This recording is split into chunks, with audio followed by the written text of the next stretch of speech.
We'll begin with a conversation with Doug DeVinny, professor of art at the University of Wisconsin-Parkside. We will talk about the 16th annual small print exhibition at UW-Parkside, which just opened this past weekend, and we'll talk with two participating artists. Morning, I'm Dave. And it's time now for the Tuesday edition of the WGTD Morning Show with your host, Greg Berg.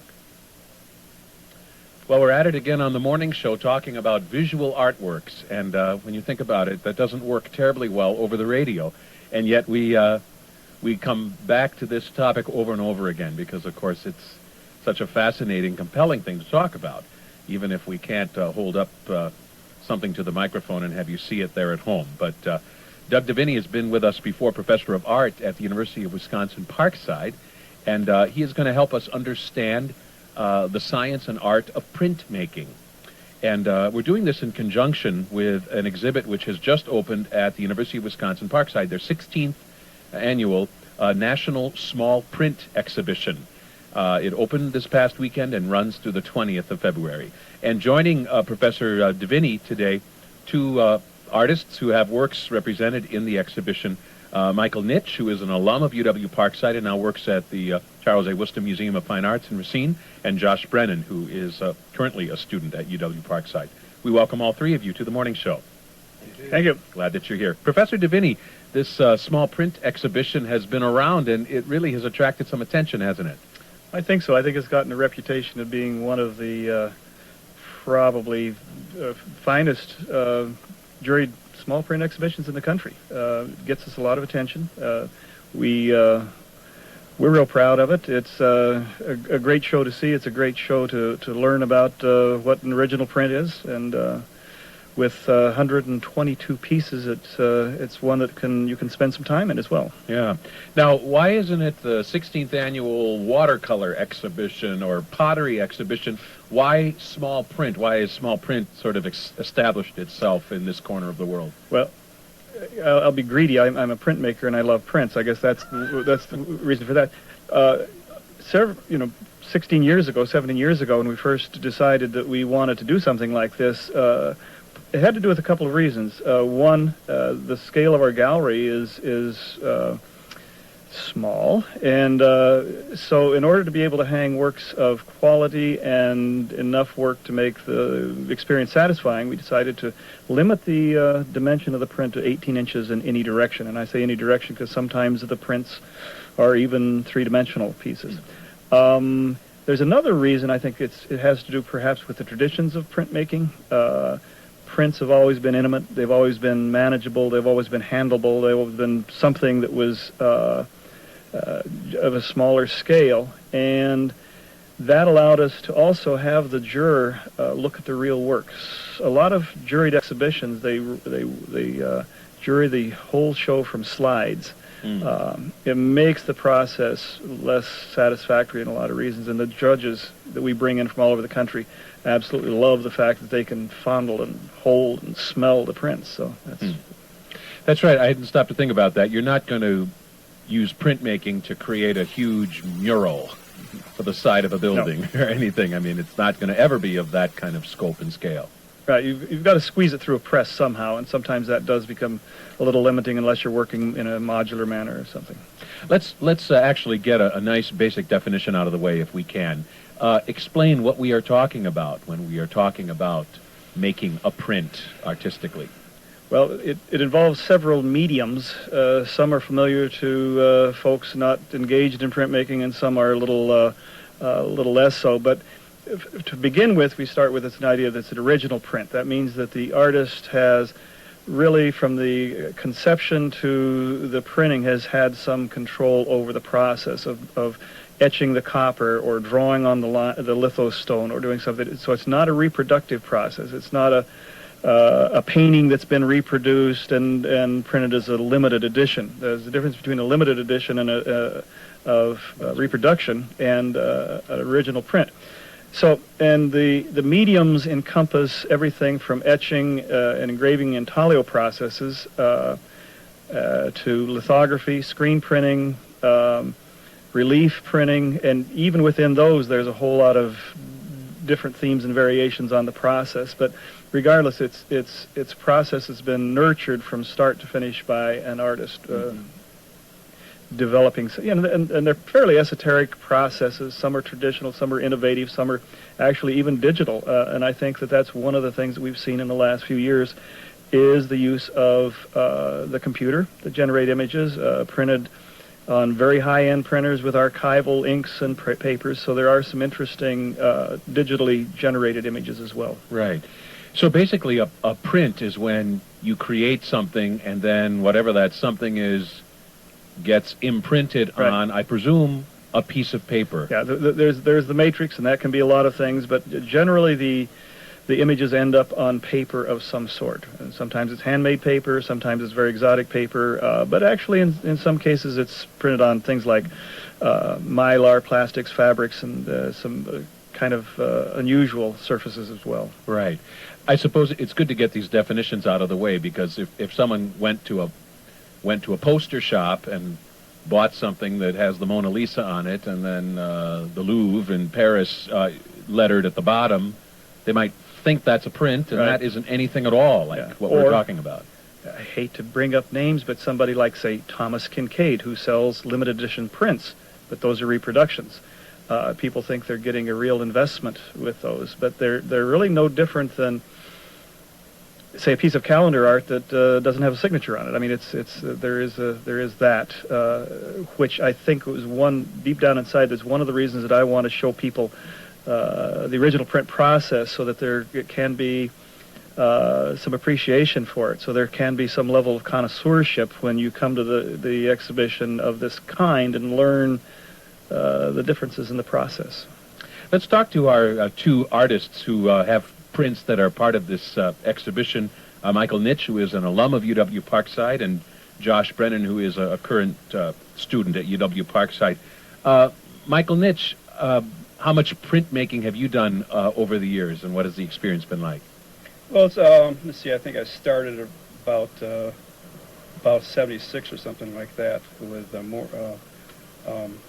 Moshe Smith, who actually helped me teeth on a copper plate. And then when he left, Doug DeVinny came on in and took over. I graduated in 80, and from that point on, independent study, I got even more and more involved with printmaking. And just kept experimenting with the different types of media and different types of styles and stuff like that with printmaking. Is it something that you've found yourself drawn to quite a lot?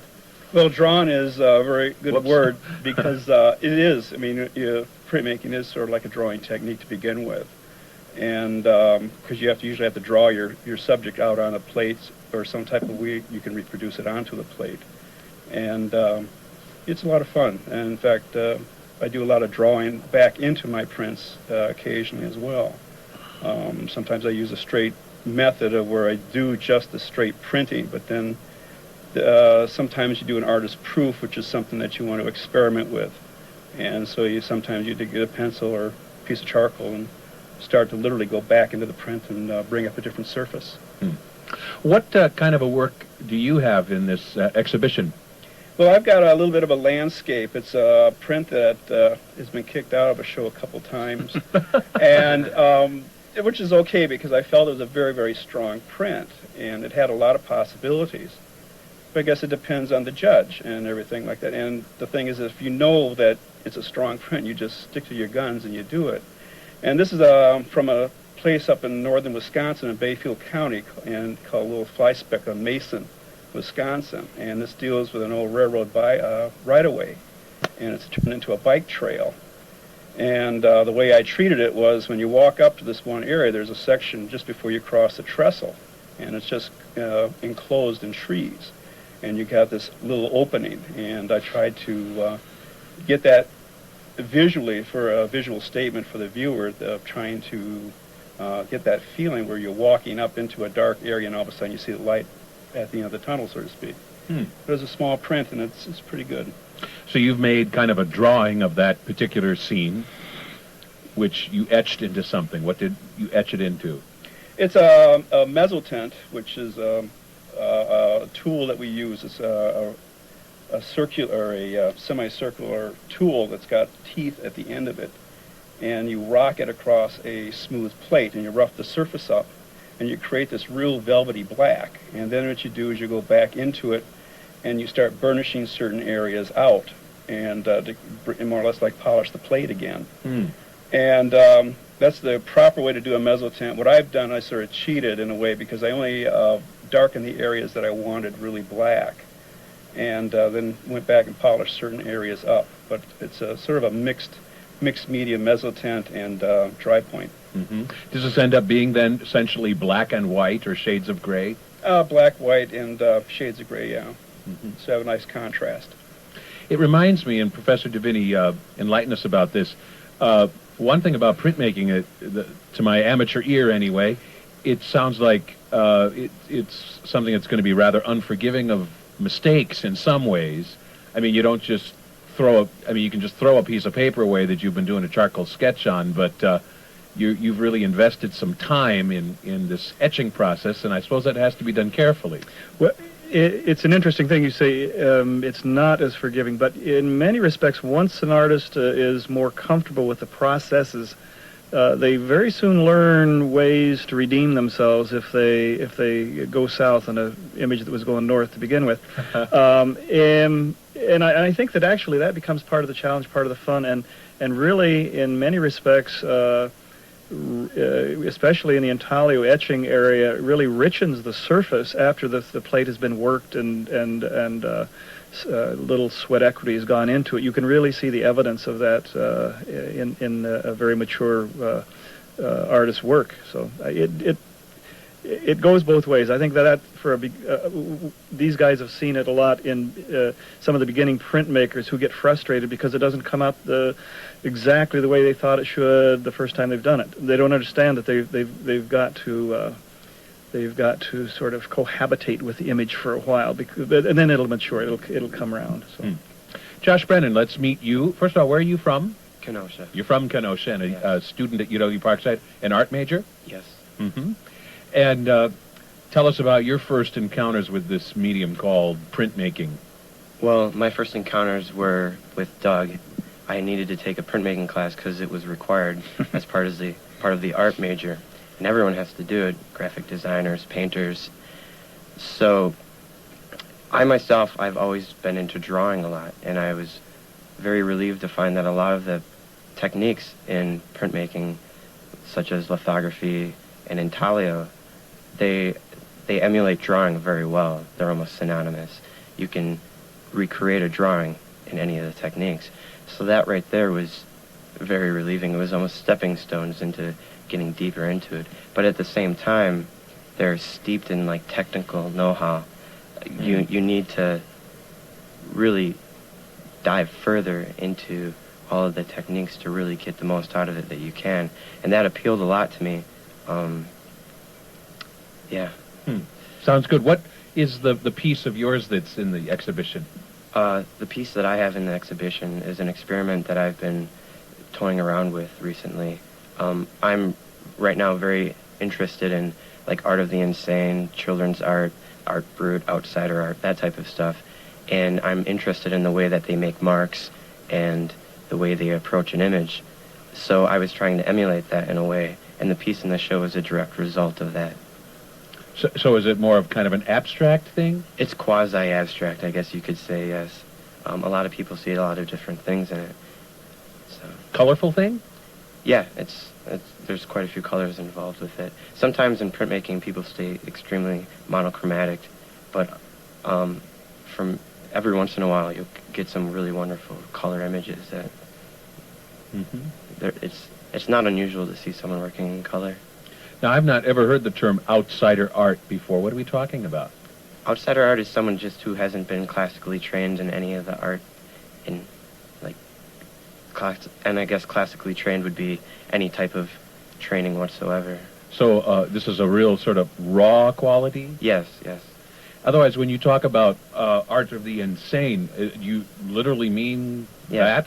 People who are in asylums and they're given crayons and whatnot, and they create art, and it just appeals to me right now. So I'm attempting to recreate these things, and although I'm not insane or a child, and I have been classically trained in a way, it's difficult to attempt to try to achieve some of the really wonderful qualities that they have in their work.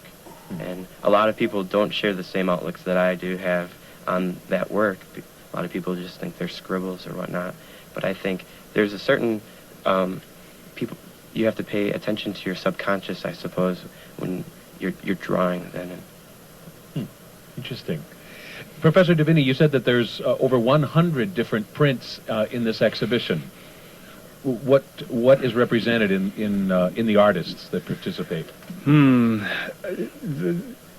Well, I guess I'd have to say 122 different voices, images, and some of the artists do have several pieces, or may have one or two pieces in the show. But we have artists from, I think, represented from about 40 states throughout the United States, and these range everything from independently supported artists who teach at universities or graduate students or students at universities. So there's it's a whole range of professional interests, I guess you might say. But again, every process known to printmakers is probably represented. There's even some very nice examples of book arts. So I think that you're going to find that in the show there's something that's going to. I mean, I always say that every year that somebody's going to find something that they can find satisfying for them. But I have a tendency to think this year, for whatever reason, maybe it's the eye of the juror, maybe it was the submissions from the artists, maybe it was a lot of variables that we just hung probably one of the nicest shows that we've had, and I think that's the consensus from a lot of people that have been working with the show. I know Josh has worked actually in a lot of the curatorial processes to get the work unpacked. He's been actually not that had any influence on the juror, but he did work and has been working for the last couple of years with that. So, and I trust the students who work with me and their opinions and their sensibilities. I've just been, in the last couple of years, been blessed with some incredibly gifted students, and Josh is one of several that have keen eyes and incredible sense of curiosity, and this is what carries them through successfully. And I think it's what's carried a lot of our, you talk about Mike being an alum. I just did a count of the number of times Parkside alumni have been in the shows over the last 16 years, and there's been 48 instances. Only 1 year was there no Parkside alum in the show. And I think that really says something for the quality of the area artists, that there's some very strong people in the area. Mm-hmm. Now, what does it take in order to be a printmaker at home? I mean, if you want to make prints in your garage or in your basement, what does the ordinary person need to have? And is it easy to have the materials or resources or hardware necessary to really do a range of printmaking? A wealthy spouse, that starts. No, okay. No. Actually, it depends in a sense on what process that you're working with. Mike has, over the years, been able to set up his own studio. And our printmakers don't just jump into it. It's if you decide to invest in a press, it's an albatross, because most university people are somewhat gypsies. They do move around, and when you have a press that weighs 1,000 pounds or more, it's an issue.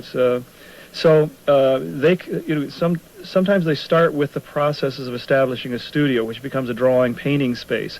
Then they start maybe sharing facilities with other artists till they get to a point where they can actually afford a press. And there's some very ingenious ways that folks have decided to get presses. One of them is to sell subscriptions. You sell subscriptions to patrons. The editions you turn out over the next couple of years have already been prepaid for, and that pays for your press. Sometimes people do it as a cooperative kind of a thing. So there's a lot of ways that's accomplished, but it is expensive. And sometimes one studio space for one artist may be a little too much. That's why they have the cooperative things, that several artists will go together and invest in a facility. Timeshares. Yeah. So, Mike, you're doing quite a lot of this on your own.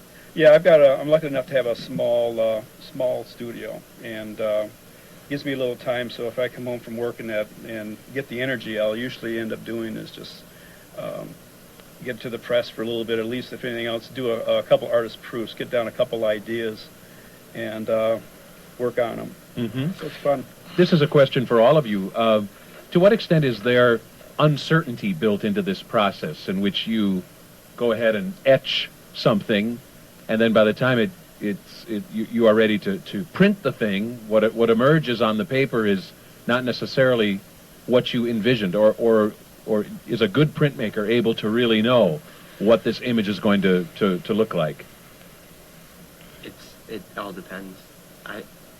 In my opinion, I haven't been doing it a very long time, only about 3 years, but like with what you're talking about, etching, you can do something that you're completely sure that it's going to turn out in the way that you had envisioned it, and as soon as you peel up that paper from the plate after you ran it through the press, it could be completely something else that you hadn't anticipated. Mm-hmm. But that doesn't necessarily work against you. Right, better or worse, I suppose. Exactly. Yeah.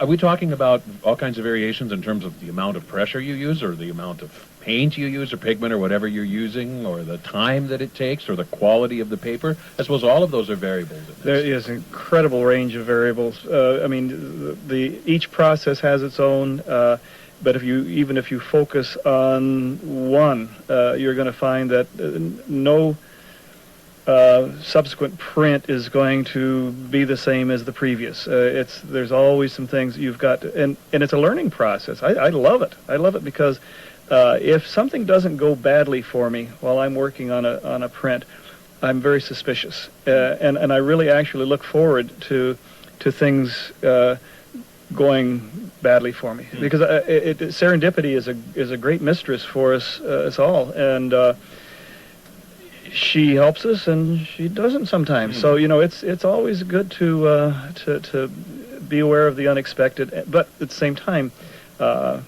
be perceptive enough to use that, because if you just give up and storm out of the studio, and which I've seen a lot of people do, is just they kick things. Does that remind you of anybody? They kick a trash can. And they leave, and they don't come back and say, I think I've just, by sheer chance, invented the solution to this image. And you've got to be aware. I suppose once you have made a print, that doesn't mean you're done, and that you can conceivably rework your matrix and do it again. Well, I've had times where I've done one simple drawing, and sometimes that one drawing's come up to about 4 or 5 different drawings, but then when it came to the print, it turns out to be just a very simple line drawing. I'll get that one line drawing done. Next thing I know, well, maybe I'll add a second color or a third color. And so, all of a sudden, that one drawing you thought would be done in a matter of minutes or maybe a day ends up being something that you'll be working on for about 3-4 weeks. When I suppose sometimes you can take the same image and print it in different ways, on different papers, or in different colors, or that kind of thing. It's one of my favorite assignments, is to have a student do what they think is a finished print, and the next Monday when we start, they have to make another print on the same plate, block, matrix, whatever they're working on. They have to continue to work on that, and it's a lot of fun to see them. But what it does is it gets the sort of preciousness out of the process, because they know that they can always have that print and have another print, and they don't lose anything in the process. It's the only process I know that you can have your cake and you can eat it as well. And eat it over and over again. Over and over. Oh, yeah. Interesting. Yeah, I see what you mean. As opposed to if you are laboring on a watercolor or a oil painting, and it's essentially going to be a one and only. Exactly. And that's a whole different kind of process. So your exhibit is just opened and is going to run through the 20th of February then.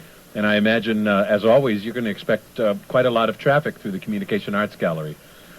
Usually this show is the one show that has the most, wears the carpet out in the gallery the most. We have the biggest openings. We have I end up sort of doing tours with the Weston docents and with school groups and things like that, people who want to come through and want to find out how these 122 things are alike and how they're different. And so it's an incredible educational experience for some people, and the rest of it is just totally super eye candy. It's just good stuff. And another thing too is that with Parkside, the small print show and everything like that. Now, what I try to do personally is I try to purchase a print. They're very, very affordable, and I try to do at least one a year. And what's interesting is at least 20% of that goes towards scholarships. So not only are you supporting the artist, and you're also getting a piece of artwork, but you're also supporting the artists, future artists as well. Oh. So what's on sale? That's at this thing, you mean? Or Yep. Mm-hmm. I never envisioned that this would be something that people would actually come to openings or come to the show and be as involved with the collecting part of the process. But it is every year people, like Mike and a lot of other patrons, come out with the intention of really adding to their collection, and it's affordable. The work is reasonable, quite reasonable. so is everything on sale, or most things on sale, or? Oh, yeah, there's a couple of pieces that maybe not for sale, but for the most part it is. And a lot of times people come out. They've been to the opening on Sunday. They've taken a catalog with them that shows everything in the exhibition, and I'll get a phone call from them a week or so later and say, "Is that print still available?" So it does become one of those things where a lot of people don't do it on an impulse. They do it because they want to sort of go home and think about it and see where that print might work into their collection. So, And are there ever more than one of a given print, or usually are we talking sort of about the one of a kind? Yeah, I hate to make it like the prom dress that nobody wants to be seen there with the same thing, but no, for the most part, these are in editions of a certain number, and it's not unusual for artists to be able to sell several of the same image. And it's part of the edition. It's limited. There may only be 20, and there'll be 20 exactly duplicate. They look exactly alike. But that's part of the integrity that the printmaker has to have, is to create a limited edition that that each one of them is going to look alike. And yeah. Wow, very interesting. Just quickly with our two other guests. Josh Brennan, did you say you're an art major at UW-Parkside? Yes, I am. Do you have any particular aspirations once you're done at Parkside with what you want to do? Well, I hope I have aspirations to go to graduate school and then maybe someday be a successful independent studio artist, but that's like winning the lottery, it seems sometimes. Right. So I'll probably... In printmaking? Just in general, I paint and I do all types of other things, but printmaking is by far my most favorite of all of them. I'll probably end up teaching. Hopefully maybe printmaking somewhere. Very good. And Michael Nitsch, you are busy at the Worcester Museum of Fine Arts, and I understand you and your colleagues there are busy in particular preparing for a big move. Yeah, we just got a building on the corner of 5th and Main, and we've been working on that for about almost 2 years now. And just doing all the final touches in that, and once the environment is stabilized for the artwork, we start moving the artwork in for our grand opening in May. Very exciting. Well, best wishes to Josh Brennan and Michael Nitsch, who have prints in this newest exhibit, and Doug DeVinny, Professor of Art at UW-Parkside. Always a pleasure to talk with you. Thank you.